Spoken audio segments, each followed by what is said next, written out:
After days of frantic negotiations and almost at the last moment, a coalition of opposition parties signed an historic deal to form a new Israeli government.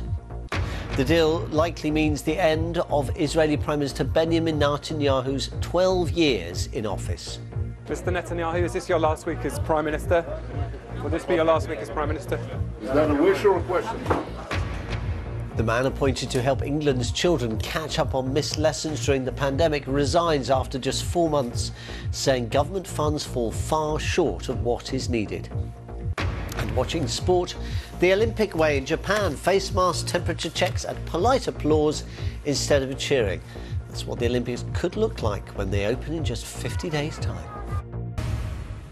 Well, there are now 50 days left until the delayed Summer Olympics are due to kick off in Tokyo. But there is a lot of debate over whether they should go ahead at all. The International Olympic Committee insists the event can be held safely. But not many people in Japan are convinced. Hello girl, hello darling. What's your name and what's your number? Beg your pardon.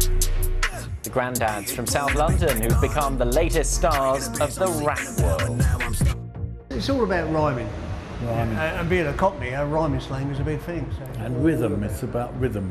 The words are important, but the rhythm is what they love. President Macron in France has confirmed that all 12 to 18-year-olds will be able to get a COVID vaccine from the 15th of June. He said the country's aim to eliminate 30 million people by the middle of the month and added that the rule on mandatory mask wearing outdoors will be lifted gradually on a regional basis. A novel about Senegalese troops fighting for France in the First World War has won this year's International Man Booker Prize for Literature. The book, At Night All Blood is Black, is written by the French writer David Diop.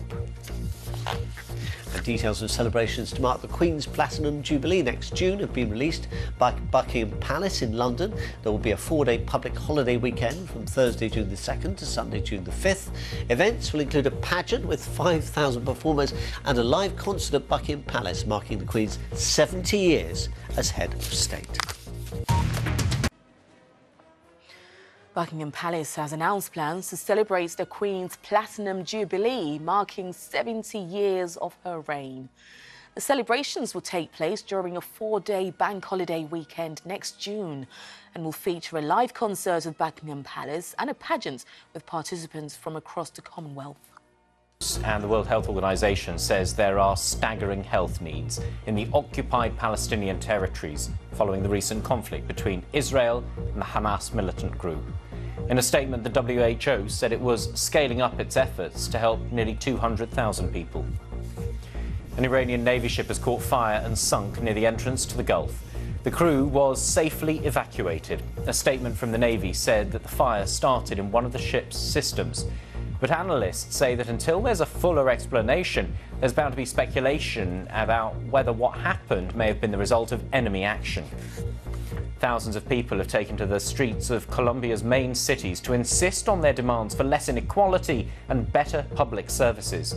The daily protests began over a month ago, triggered by government proposals to increase taxes, which have since been scrapped. The trainer of Kentucky Derby winner Medina Spirit has been banned from the prestigious horse race for 2 years. Bob Baffert has been at the centre of a doping scandal after the horse tested positive for a banned steroid after powering to victory in last month's race.